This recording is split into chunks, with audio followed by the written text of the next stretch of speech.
Hello friends, hi students, कैसे हैं आप सब लोग। आपको होली की बहुत बहुत सारी शुभकामनाएं। उम्मीद करती हूँ आप सब लोग ठीक होंगे और यही ईश्वर से कामना करती हूँ कि आप लोग प्रसन्न रहें, मस्त रहें और निश्चिंत रहें। केवल आपको अभी बहुत ही निश्चिंत होकर पढ़ाई करनी है, कोई भी टेंशन नहीं लेनी है और बहुत ही मीन्स कहने का तात्पर्य मेरा है कि फ्री माइंड होकर अभी आप लोग पढ़ाई करें। ठीक है, जितना आप अभी फ्री माइंड रहोगे बच्चों, फ्री माइंड होकर पढ़ाई करोगे, उतनी ही जल्दी आपको चीज़ें समझ में आएंगी और चीज़ें याद रहेंगी। ठीक है, तो बढ़ते हैं आगे। हमने पढ़े थे साना साना हाथ जोड़ी के 4 प्रश्न पिछली वीडियो में। तो इस बार हम पढ़ेंगे क्वेश्चन नंबर 5 से। ठीक है, क्वेश्चन नंबर 5 से हम शुरू करते हैं। देखिए क्या है पहला क्वेश्चन। पहला क्वेश्चन हमारा है क्वेश्चन नंबर 5। जो क्वेश्चन हमारा है आज की वीडियो का, जो पहला क्वेश्चन है वो है, लॉन्ग स्टॉक में घूमते हुए चक्र को देखकर लेखिका को पूरे भारत की आत्मा एक सी क्यों दिखाई दी। ठीक है, तो यहाँ क्वेश्चन को देखिए, ध्यान से देखिए। लॉन्ग स्टॉक के घूमते चक्र के बारे में जितेन ने बताया कि यह धर्म चक्र है, इसको घुमाने से सारे पाप धुल जाते हैं। लेखिका को लगा कि मैदानी क्षेत्र में भी ऐसी अनेक मान्यताएं और विश्वास प्रचलित हैं। जैसे गंगा नदी को पतित पावनी माना जाता है। ऐसा माना जाता है कि गंगा नदी व्यक्ति को पाप मुक्त कर देती है और उसे मोक्ष प्रदान करती है। अर्थात कहने का तात्पर्य यह है कि मैदान हो या पहाड़, वैज्ञानिक प्रगतियों के बावजूद इस देश की आत्मा एक जैसी है।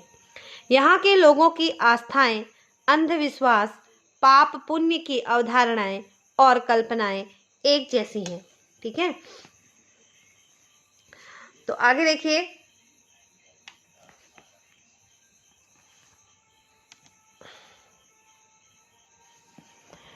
जितेन नारगे, नेक्स्ट क्वेश्चन है, जितेन नारगे की गाइड की भूमिका के बारे में विचार करते हुए लिखिए कि एक कुशल गाइड में क्या गुण होते हैं। तो इसका आंसर देखिए इस प्रकार है। जितेन नारगे एक कुशल गाइड हैं। ठीक है,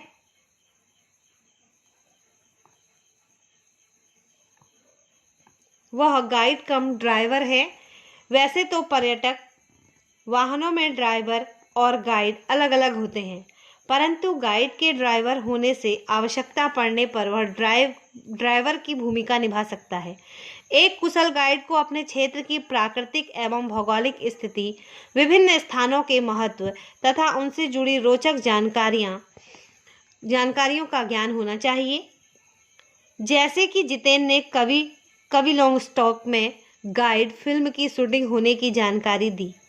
इससे पर्यटकों का मनोरंजन होता है और उनकी उस स्थान के प्रति रुचि बढ़ जाती है। ठीक है, जितेन यद्यपि नेपाली है, लेकिन उसे सिक्किम के जनजीवन, संस्कृति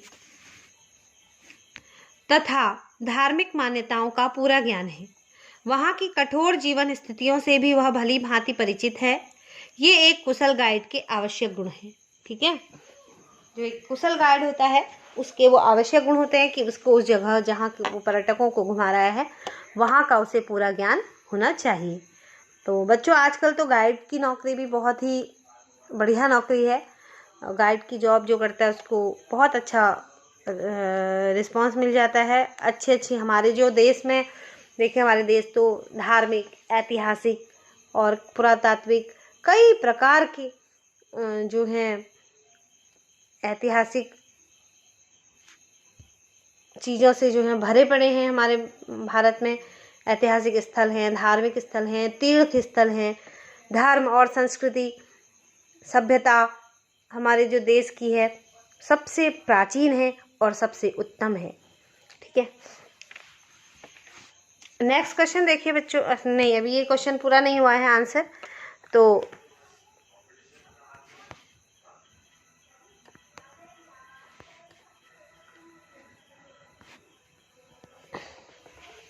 जितेन का सबसे अच्छा गुण है मानवीय संवेदनाओं की समझ तथा परिष्कृत संवाद शैली। वह सिक्किम की सुंदरता का गुणगान ही नहीं करता, वहाँ के लोगों के दुख दर्द के बारे में भी लेखिका से बातचीत करता है। उसकी भाषा बड़ी परिष्कृत और संवाद का ढंग अपनत्व से पूर्ण है। इस प्रकार एक गाइड में आत्मविश्वास तथा पर्यटन स्थल का पूर्ण ज्ञान होना आवश्यक है। साथ ही उसे व्यवहार कुशल, मृदुभाषी व अपनेपन से आकर्षित करने वाला होना चाहिए। ठीक है बच्चों, नेक्स्ट क्वेश्चन देखिए। इस यात्रा वृत्तांत में लेखिका ने हिमालय के जिन जिन रूपों का चित्र खींचा है उन्हें अपने शब्दों में लिखिए। बच्चों वीडियो को पूरा देखिए और अंत तक देखिए, ठीक है। और इससे क्या होगा, आपको बहुत अच्छी से इसकी जानकारी हो जाएगी इस चैप्टर की। बहुत ध्यानपूर्वक, एक बार में समझ में नहीं आ रहा है तो आप 2 और 3 बार देखिए। 2-3 बार देखने से क्या होता है, आपको चीज़ें बहुत अच्छी से समझ में आने लगती हैं। एक बात और कहना चाहूँगी बच्चों कि आप मेरे चैनल को लाइक करें, शेयर करें और सब्सक्राइब ज़रूर करें। और मुझे कमेंट बॉक्स में यह बताएं कि आप किस शहर से हैं, आप कहाँ से बिलोंग करते हैं और आपको क्या पसंद है, आपको कौन सी दिक्कतें हिंदी को पढ़ने में हैं या आपको हिंदी में कितनी रुचि है। ये सब चीज़ें आप मुझे कमेंट बॉक्स में बता सकते हैं, ठीक है। नेक्स्ट देखिए। तो बच्चों इस यात्रा वृत्तांत में लेखिका ने हिमालय के जिन जिन रूपों का चित्र खींचा है उन्हें अपने शब्दों में लिखिए। तो देखिए, आपको चैप्टर पढ़ के ये बात पता चलेगी कि लेखिका ने जब वो गैंगटॉक की सैर करने गई थी, वहाँ पर घूमने गई थी, तो वहाँ उन्होंने अपने यात्रा वृत्तांत में क्या क्या लिखा है, हिमालय का कैसे वर्णन किया है, ये सब आपको जब आप अपने चैप्टर को पढ़ोगे तब आपको समझ में आएगा। उसके बाद एक बार आप चैप्टर को पढ़ो और दोबारा आप इस क्वेश्चन आंसर्स को फिर देखो, तो आपको कभी भी पढ़ने की दोबारा आवश्यकता नहीं पड़ेगी। एक बार आप चैप्टर्स को पढ़ लोगे और फिर 2 बार मेरे इस वीडियोस को आप देख लोगे तो आपको बहुत अच्छी से याद हो जाएगा। तो इस यात्रा वृत्तांत में लेखिका ने हिमालय के पल पल परिवर्तित होते रूप के बारे में लिखा है। हिमालय को देखकर लेखिका की आत्मा व आंखें दोनों तृप्त हो जाती हैं, क्योंकि हिमालय का पल पल में परिवर्तित होता रूप हर कोण से अलग अलग दिखाई देता है। जैसे जैसे ऊंचाई पर चढ़ते चढ़ते हिमालय विशाल से विशालतम होता चला जाता है। छोटी छोटी पहाड़ियाँ विशाल पर्वतों में बदलने लगती हैं, घाटियाँ गहराती हुई पाताल नापने लगती हैं, ठीक है। तो ये वर्णन देखें, कितना सुंदर वर्णन किया है लेखिका ने। वादियाँ चौड़ी होने लगती हैं, जिनके बीच रंग बिरंगे फूल मुस्कुराते हुए नजर आते हैं। चारों ओर प्रकृति सुषमा बिखरी नजर आती है। जलप्रपात अत्यंत ऊंचाई से पत्थरों के बीच वेग से जलधारा बनकर नीचे गिरते हुए मनमोहक प्रतीत होते हैं। जलप्रपात यानी कि फॉल्स, वाटरफॉल्स, ठीक है बेटा। अब देखिए, कहीं प्लास्टर उखड़ी दीवार की तरह पथरीला है जो देखते ही देखते समाप्त हो जाता है, मानो किसी ने जादू की छड़ी घुमा दी हो। कभी बादलों की एक मोटी चादर के रूप में सब कुछ बादलमय दिखाई देता है। लेखिका के लिए हिमालय सौंदर्य की कविता के साथ साथ दर्शन भी बन गया था, ठीक है। क्वेश्चन नंबर 8 देखिए। प्रकृति के उस अनंत और विराट स्वरूप को देखकर लेखिका को कैसी अनुभूति होती है? आंसर देखिए। हिमालय का स्वरूप पल पल बदल रहा था। वहाँ की प्रकृति इतनी मोहक थी कि लेखिका माया और छाया के खेल को देखती रह जाती है। उसे लगता है कि प्रकृति उसे अपना परिचय दे रही है। वह उसे और समझदार बनाने के लिए अपने रहस्यों का उद्घाटन कर रही है। प्रकृति के उस अनंत और विराट स्वरूप को देखकर उसे अनेक अनुभूतियां होती हैं। उसे लगता है कि जीवन की सार्थकता स्वयं को झरनों और फूलों की सुंदर अनुभूतियों में विलीन कर देने में है।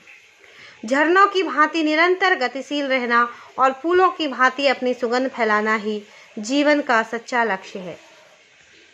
सॉरी, ये मैंने आपको, देखो फिर से मैं एक बार बता देती हूँ। स्वयं को झरनों और फूलों की सुंदर अनुभूतियों में विलीन कर देने में है। झरनों की भांति निरंतर गतिशील रहना और फूलों की भांति अपनी सुगंध फैलाना ही जीवन का सच्चा लक्ष्य है। नेक्स्ट क्वेश्चन देखिए बच्चों। वीडियो थोड़ा लंबी हो रही है, लेकिन एक क्वेश्चन मैं आपको और बता देती हूँ।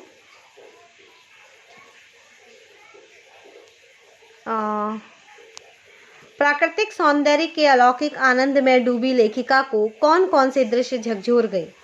तो यहाँ देखिए, प्राकृतिक सौंदर्य के आनंद में डूबी लेखिका को सड़क बनाने के लिए पत्थर तोड़ती सुंदर कोमलांगी पहाड़ी औरतों का दृश्य झकझोर गया।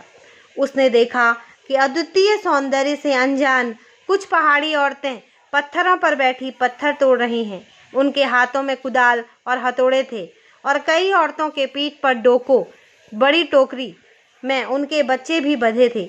यह विचार उसके मन को बार बार झकझोर रहा था कि नदी, फूलों, वादियों और झरनों के ऐसे स्वर्गिक सौंदर्य के साथ साथ भूख, मौत, दैन्य और जिजीविसा की जंग जारी है। इसके अतिरिक्त सीमा पर फौजियों को तैनात देखकर लेखिका का मन उदास हो गया।